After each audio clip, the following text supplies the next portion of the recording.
Olá, tudo bem? Eu sou a Daniela, eu sou nutricionista, sou pós-graduada em nutrição funcional, nutrição estética, materno-infantil, também trabalho com fitoterapia e nutrição clínica. Hoje me convidaram para poder estar aí, né, dando palestra, mas como não vai ser possível, então eu estou gravando esse vídeo para poder dar algumas dicas de como que a gente pode melhorar a nossa alimentação, como que a gente pode melhorar a nossa nutrição. E eu gostaria de dar umas dicas básicas, né? Principalmente para aquela pessoa que é muito corrida, tem a vida corrida, não para em casa, tem todos os afazeres para fazer quando está em casa e aí acaba deixando a alimentação por último. E o primeiro detalhe, quando a gente fala em nutrição, é a mastigação. Eu costumo dizer aos meus pacientes que nós temos dentes não apenas para sorrir, mas principalmente para mastigar. Essa é a primeira função do alimento. Hoje, por mais moderna que seja a nossa vida, tudo hoje é aplicativo para isso, aplicativo para aquilo, se faz upgrade de tudo. Porém, não tem como baixar um aplicativo no nosso corpo para que ele nos forneça vitaminas, sais minerais, proteína, fibras, na quantidade que precisamos para ter saúde e prevenir doenças. Então, a gente tem que comer mesmo, tem que se alimentar e infelizmente a gente não aprende a se alimentar corretamente com os nossos pais e também isso não se aprende na escola. Muita gente hoje, na hora de comer, pega um prato de comida e a gente come o que tem disponível, o que tem na geladeira, o que é gostoso, o que mata a fome, mas ninguém pergunta, será que nesse prato que eu estou hoje comendo, que eu estou almoçando, tem ferro suficiente para não ficar com anemia? Tem cálcio suficiente para a saúde dos meus ossos? Tem proteína suficiente para minha massa muscular? Tem fibra suficiente para garantir que toda a sujeirinha, ou seja, todo o resto de alimentos que não forem absorvidos pelo meu corpo, que ali os nutrientes já foram captados, né? Aquele lixinho, será que saiu tudo, né? O que realmente entra, sai todos os dias? Então, a gente não pergunta isso, a gente quer comer, matar a fome e pronto, acabou. E na verdade, o nosso organismo tem essa necessidade de nutrientes específicos, diferentes, em quantidades necessárias para poder o quê? Suprir a carência nutricional e com isso a gente viver bem, ter energia, ter saúde, não desenvolver doenças. Hoje, segundo a Organização Mundial da Saúde, 70% das doenças elas poderiam ser evitadas se as pessoas tivessem uma nutrição adequada. Mas o que falta hoje? A gente come muito, porém se alimenta, se nutre pouco, se nutre de uma maneira deficiente.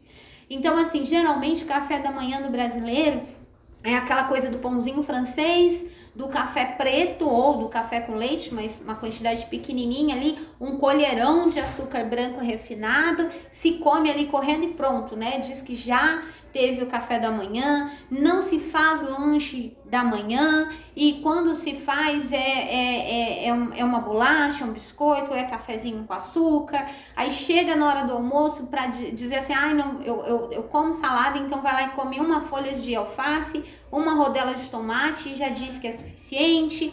Aí à tarde lá vem pãozinho de novo com margarina, cheio de sal, café preto, cheio de açúcar e à noite diz, hoje eu não vou jantar para não engordar, aí come de novo pão e nem percebe que durante o dia não comeu uma fruta, não comeu legumes suficiente, não comeu fibras. Então assim, a nossa alimentação hoje, a maioria das pessoas faz de uma maneira deficiente. Então o que o corpo é obrigado a fazer? O corpo acaba fabricando gordura no lugar de nutrientes e a gente sempre coloca onde a gente não quer. Então, qual é a principal dica que eu costumo dar?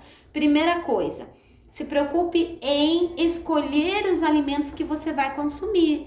Então, assim, o ideal, o nosso corpo precisa de proteína, A proteína, que geralmente nós temos de origem animal e temos também de origem vegetal, né? A de origem animal, ela é mais facilmente absorvida e também encontrada na alimentação. Porém, nós temos as pessoas que são veganas, que são vegetarianos, que precisam sim de uma orientação. Para quê? Para consumir a quantidade ideal de proteína vegetal. Até mesmo o preparo da proteína vegetal tem a ver com a absorção, com a biodisponibilidade da proteína presente nesses alimentos. Por isso que a gente sempre fala que se a pessoa é vegana, se a pessoa é vegetariana, se a pessoa tem aversão a carnes, né, que é importante procurar um nutricionista para poder receber um acompanhamento mais específico, individualizado também, tá? Porém, falando geralmente da alimentação, uma boa fonte proteica vai fazer toda a diferença no metabolismo, vai fazer a diferença para não ter picos de fome, vontade de beliscar fora de hora ao longo do dia. Então, um café da manhã que seja rico em proteína é necessário e é útil para uma boa alimentação. Claro que a gente também precisa de carboidrato. Carboidrato é responsável por dar energia, né? Principalmente de manhã, quando muita gente acorda assim, né, sonolento, cansado, dormiu e parece que o sono ainda não acabou. Então, o carboidrato é necessário, porém, a gente precisa saber quais são as fontes proteicas, quais são os carboidratos mais saudáveis para poder começar o dia. Eu sempre falo que ovo é uma boa opção, né? A gente fala que o leite materno, ele é um alimento completo para bebês, claro, né? E depois do leite materno, um alimento para o adulto que também fornece uma boa quantidade de proteína através da clara, que é a albumina, né? A proteína da clara do ovo. E nós temos na gema do ovo vitaminas e minerais muito importantes para a nossa saúde, como fósforo, vitaminas do complexo B, o ferro. Então, assim, nós precisamos de nutrientes específicos para uma boa saúde. E você optar por comer ovo no café da manhã, ovo cozido. Ah, mas eu gosto do ovo mexido, ovo frito. Aí eu até brinco, eu falo, olha, se você fritar uma folha de alface, não vai ser saudável. Você transforma um alimento saudável em um alimento não saudável. Então, o que é ideal? Se você não gosta do ovo cozido, procure então uma frigideira antiaderente para você preparar ali sem o auxílio, né, sem precisar colocar uma gordura, porque o problema da gordura é quando você aquece essa gordura. Nós temos as gorduras saudáveis, como são as castanhas, né, como são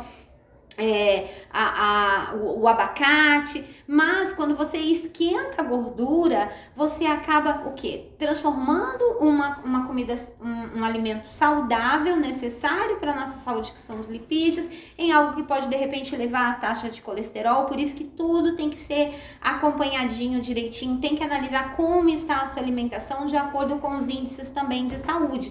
Uma pessoa que ela está com LDL, por exemplo, que é o colesterol que a gente chama de colesterol ruim, alterado, os níveis de triglicerídeos também alterados, precisa de um acompanhamento, precisa de uma orientação específica, tá? O que também é bom e importante no café da manhã? Que o carboidrato seja uma fonte de fibras. Então, o carboidrato, além de ser um carboidrato para dar energia, também precisa ser uma fonte de fibra para o funcionamento do intestino. O nosso intestino é o nosso segundo cérebro, né? Inclusive o hormônio chamado serotonina, que é o hormônio do bem-estar, do prazer e do bom humor, é um hormônio que é produzido em maior quantidade no intestino do que no cérebro. Então, muitas pessoas falam assim, eu vou no banheiro todos os dias, então já é suficiente, meu intestino funciona bem. Não quer dizer isso. Se você vai no banheiro uma vez por dia, não pode significar que está saudável, mas também pode significar que não está saudável, porque de repente a parte onde absorve os nutrientes, que são as vilosidades, são as células de absorção que ficam no delgado, a primeira parte do intestino, elas precisam estar limpinhas para captar os nutrientes e conduzi-los até as células. Então, é importante que a flora bacteriana, que a gente chama de microbiota, que são as boas bactérias que vivem no intestino, estejam ali em abundantes, sejam saudáveis para a absorção de nutrientes e condução desses nutrientes cada um, né, para sua devida função. Então, por isso que nós falamos também sobre os probióticos, a importância dessas boas bactérias que proliferam no intestino, que vivem no intestino e que são responsáveis não somente para um bom trânsito intestinal, mas também para boa absorção de nutrientes e para a produção de hormônios importantes, como no caso da serotonina, que é o hormônio do bem-estar, do prazer e do bom humor. A gente fala que tem muitas pessoas que são enfesadas.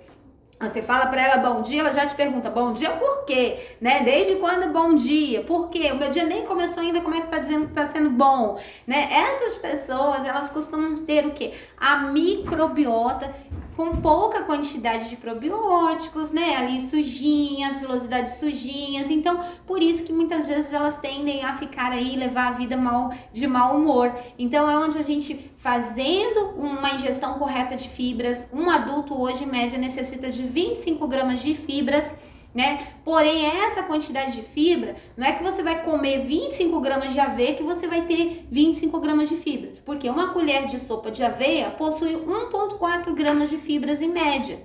Uma colher de farinha de psyllium, por exemplo, que é uma boa fonte de fibra, possui 7,8 gramas de fibra. Inclusive, eu gosto bastante de recomendar a farinha de psyllium. E como que ela pode ser utilizada?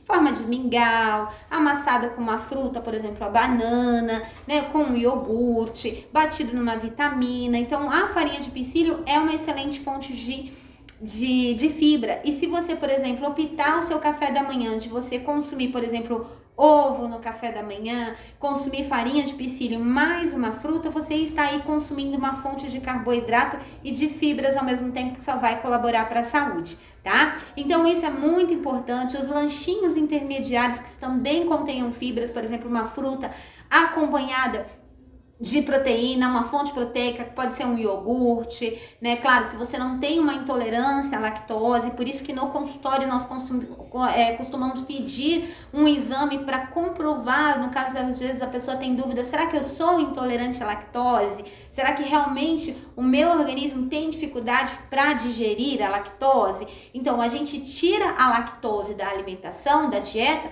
se realmente houver uma intolerância. Se não tiver intolerância, não tem por que retirar a lactose da dieta. Muitas pessoas, inclusive, costumam até utilizar produtos que são derivados do leite, porém que está escrito ali zero lactose, só que elas são acrescidas de uma enzima sintética chamada lactase, e de repente a pessoa não tem intolerância, porém um extremo consumo desses produtos, desses alimentos, pode fazer com que ela se torne intolerante, porque a lactase é uma substância, uma enzima produzida pelo intestino, né, que está saudável, intestino que normal, produz já essa substância, essa enzima para digerir a lactose. Só que quando, de repente, por causa de antibióticos, o uso de medicação, né, de probleminhas que às vezes a pessoa vai tendo ao longo dos anos, acaba dificultando essa produção, né, a produção dessa enzima, ou até mesmo o consumo exagerado desses alimentos que são derivados de leite, porém possuem essa enzima sintética, e aí a pessoa deixa de produzir. E quando ela consome alguma coisa que contém lactose, ela passa mal. Então, assim, se você realmente tem intolerância à lactose, aí sim esses produtos são recomendados. Mas se você não tem intolerância comprovada com o exame, você não tem por que consumir esses produtos, né? Então, esse que tem a enzima sintética acrescentada, para que você não vá desenvolver uma intolerância causada pelo uso incorreto desses alimentos. Então, o que mais você poderia fazer como um lanche proteico? Um iogurte e uma maçã, por exemplo. Aí a maçã eu sempre oriento a comer com casca, né? Porque o interior da maçã, ele contém fibra que a gente chama de fibra insolúvel, que aumenta o bolo fecal, ajuda no trânsito intestinal. Porém, a casca da maçã, ela possui fibra solúvel, uma fibra que atua mais no fígado, que também ajuda no trânsito intestinal, porém não aumentando o bolo fecal, mas sim na condução mesmo de eliminar a sujeirinha do organismo e também melhorar a absorção de nutrientes, tá? A A maçã também contém uma fibra chamada pectina, que ajuda bastante na saciedade, né? Que ajuda também para as pessoas que estão com os níveis de colesterol alterado, também são muito importantes. E uma outra questão também, uma dica que eu gostaria de dar, é a importância do ômega 3, principalmente para as pessoas que estão na terceira idade, porque o ômega 3, existem muitas pesquisas falando sobre, a gente usa desde a criança, por exemplo, para tratar a hiperatividade em criança, como por exemplo, nas pessoas que estão acima dos 50, dos 60 anos, como já prevenção do problema de Alzheimer. Então, assim, a ômega 3, ele ajuda também a tratar os níveis de triglicerídeos do organismo, claro, acompanhado de uma dieta saudável, com atividade física. E onde que está esse ômega 3? O ômega 3, ele é responsável, inclusive, por aqueles peixes de água bem fria, aquelas águas congelantes de alguns países, algumas regiões, no mundo onde as águas são bem frias, chegou até a congelar na época de inverno a superfície, porém os peixes não congelam, né? Porque essa gordura boa que está presente nesses peixes é a responsável ali pela boa circulação, né? Circulação desse peixe, e aí impede ali deles congelarem. E essa gordura, ela está presente hoje no atum, pode ser o atum em lata, pode ser inclusive o atum em óleo. Só que o que eu gosto de recomendar aos meus pacientes? Para que usem uma peneira e coem, né? Aperta aquele atum para dispensar o óleo, né? Que ficou junto, às vezes ali, né? Um bom tempo, meses e até mais de um ano dentro da latinha. Então, para dispensar, e aí depois ele prepara ali aquele atum em forma de patê, né? Ou na alimentação mesmo, como fonte proteica. O atum, a sardinha em lata também, que é bem prático, né? Hoje no dia, na vida moderna. Mas o salmão também, uma fonte muito rica em ômega 3.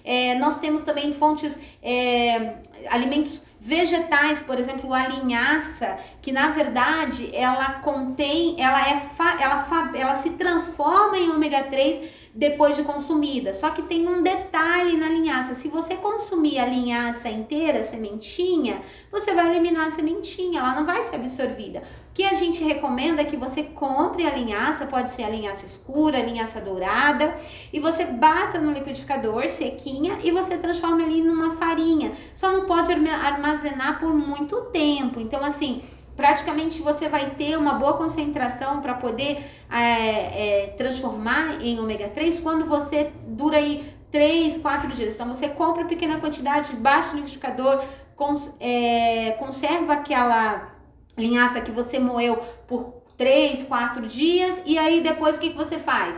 Bate novamente uma outra porção de linhaça, né, de semente de linhaça, bata no liquidificador, consome ali o farelo. Você pode colocar em cima da fruta, pode colocar com iogurte, pode colocar até mesmo na comida, vai ajudar bastante também no funcionamento intestinal, uma fonte de fibras e de ômega 3. E o que é importante fazer no almoço e no jantar é que 50% da sua refeição, ou seja, metade da sua refeição, seja composta por vegetais. E quanto mais colorido o prato, mais saudável, mais rico em nutrientes, e é muito importante isso. Às vezes dá preguiça, muitas pessoas pegam como só arroz, feijão, né, aqui no Brasil, um bife, um pedaço de frango e só, e acho que já tá bom. Não, o mais importante é preparar ali os legumes, ter as frutas, né, para os lanchinhos, para a sobremesa, mas se preocupar com essa fonte de nutrientes que sejam de origem vegetal. Então é muito importante, você tem que sempre ter na sua geladeira. Eu costumo dar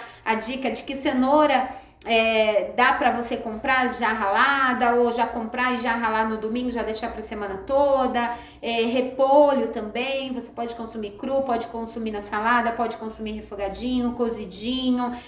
Beterraba você também já pode ralar tipo no domingo, deixar para a semana toda. Então, para ficar mais prático, pelo menos 3 cores na geladeira vai ajudar bastante, tá? E não na geladeira, porque a geladeira não precisa perder peso, a geladeira não precisa reduzir colesterol, a geladeira não precisa emagrecer, melhorar a saúde nem o intestino. Mas nós sim. Então, se você tem ali na geladeira à disposição, fica mais fácil na hora de colocar no prato. Tá? Então é muito importante, sempre tem que comer, principalmente as pessoas quando chegam numa certa idade, às vezes a falta de dentes ou a preguiça mesmo, acaba tendo preguiça de comer, preguiça, muitas vezes a pessoa fazia a comida e os filhos cresceram, casaram e agora ela fala, não quero cozinhar só pra mim, tô preguiça, vou comer, sei lá, um macarrão instantâneo, uma coisinha ali, e aí acaba comendo só carboidrato. Não, precisa de proteína, precisa de fibra. Então uma alimentação, ela precisa ter todos os nutrientes. Uma dica que eu quero dar pra vocês é que em 2015 a Universidade do Sri Lanka fez uma pesquisa com o arroz branco, que todo mundo sabe que é uma fonte de amido comum, né? Ou seja, tem alto índice glicêmico, se transforma em açúcar rapidinho, os diabéticos são meio que, né, orientados a diminuir a ingestão de arroz branco, mas tem uma forma de preparar o arroz branco que você pode reduzir a caloria e o índice glicêmico em até 60%, e isso é o que dizem os cientistas da Universidade do Sri Lanka. O que eles fizeram? Eles cozinharam o arroz, eles não refogaram com alho, cebola, óleo, como se faz aqui, né? O que eles fizeram foi colocaram uma panela, o arroz branco, lavaram várias vezes para sair o amido, aquela água branquinha, né? E depois colocaram uma colher de óleo de coco, mas você pode colocar qualquer azeite, qualquer óleo para poder fazer o cozimento desse arroz. Colocaram sal e cozinharam em fogo baixo. Terminou de cozinhar, o que eles fizeram? Deixou esfriar e colocou no refrigerador. Até o dia seguinte, 12 horas. No dia seguinte, eles fizeram 2 processos. Tanto requentaram no micro-ondas, quanto também no vapor com um pouquinho de água no fogão. E fizeram um teste e o amido que era considerado amido comum se transformou em amido resistente. Ou seja, o amido comum se transformou em forma de fibra, com 60% menos caloria e de menor índice glicêmico. Então fica aí a dica para quem tem diabetes, para quem precisa reduzir peso, para quem quer reduzir o consumo de carboidrato, né, de alto índice glicêmico e de uma forma prática. E muita gente, claro, a gente sempre recomenda arroz integral, mas muita gente não come arroz integral, não gosta do cheiro, não gosta da forma de preparar. Então tá aí a dica para vocês. E a outra que eu queria dar é sobre o feijão. O feijão, ele possui, assim como outras leguminosas, uma proteção que nós chamamos de fitato, que está presente na casca. Então, assim, na casca da soja, na casca do feijão, na casca do grão de bico, da ervilha, você vai encontrar uma substância chamada fitato, e o fitato, ele impede a absorção de sais minerais importantes. Então, como é que a gente retira o fitato? Inclusive, quando a gente retira o fitato dessas leguminosas, elas não causam estufamento na barriga, no estômago, não causam também gases, que é você deixar de molho por pelo menos 12 horas dentro da geladeira. Quem almoça, pelo menos aqui em São Paulo, quem almoça em restaurante, quem janta em restaurante, sabe que a Anvisa não permite essa técnica do remolho, né? Aqui a gente, nos restaurantes, não se deixa de molho o feijão, não se tem esse hábito. Então o feijão, ele é cozido sem deixar de molho, por isso muitas vezes a pessoa vai e come feijão no restaurante e acaba tendo problemas de gases, problemas de estufamento, estufa muita barriga. Nós temos alguns colegas que são inclusive comissários, né, e trabalham em avião e não podem comer porque essa questão de gás. Então, o que a gente faz para o feijão? Para poder eliminar o fitato, diminuir uma boa parte do fitato, isso para impedir que o fitato impede a absorção de nutrientes, então para não ter esse problema e também para não ter problemas de gases e problemas de estofamento com o consumo de feijão, é deixá-lo de molho, né, na água, na geladeira. Se possível, ir trocando a água várias vezes, mas se não for possível, depois dispensa essa água que ficou de remolho e lava várias vezes antes de preparar o feijão. Então fica essa dica para vocês. E a última dica que eu quero dar é sobre a quantidade de água necessária ao longo do dia. O importante é a gente ter a urina como um excelente marcador. Então a urina tem que estar bem clarinha, de amarelo palha a transparente, que se você está bem hidratado. Tem gente que só bebe água quando sente sede, e aí já é tarde demais, porque a sede é sinal de desidratação. E a gente precisa beber água para não desidratar, né? E a água, ela é fundamental também para o bom funcionamento do intestino e boa absorção de nutrientes. Então, você pode fazer um cálculo, pegar o seu peso, multiplicar por 35 e você vai saber quanto de água você precisa por dia, porque a cada quilo de peso são 35 ml. Então é só fazer esse cálculo e fica aí essas dicas para vocês. Depois, se vocês quiserem agendar uma consulta, é só entrar em contato comigo e aí sim a gente consegue fazer um plano mais individualizado, né? Exatamente para a sua necessidade de ajudá-la com certeza mais de pertinho. Então, um beijo a todos e sucesso a todos vocês. Cuidem da saúde. Porque eu digo, se você não cuidar da sua alimentação, se você não cuidar do seu corpo, qual é outro lugar que você vai morar nessa terra, né? Então, tem que cuidar bem, sim, do nosso corpo, porque a gente não mora na nossa casa, a gente não mora no nosso carro. Muitas pessoas cuidam muito bem da casa, cuidam muito bem do carro e deixam ali o corpo de qualquer jeito e às vezes passa 40 anos, os primeiros 40 anos da vida, elas não tratam direito do corpo, não se preocupam e depois elas, infelizmente, acabam adquirindo alguns problemas de saúde e vão tentar viver mais 40, né, para corrigir o que descuidou ao longo desses primeiros 40 anos. Outra coisa é que quem não arruma tempo para cuidar da saúde vai ter que arrumar tempo para cuidar da doença, infelizmente. Então, fica aqui o meu agradecimento pela atenção de todos e até a próxima. Quem sabe a gente se vê em um dos nossos consultórios.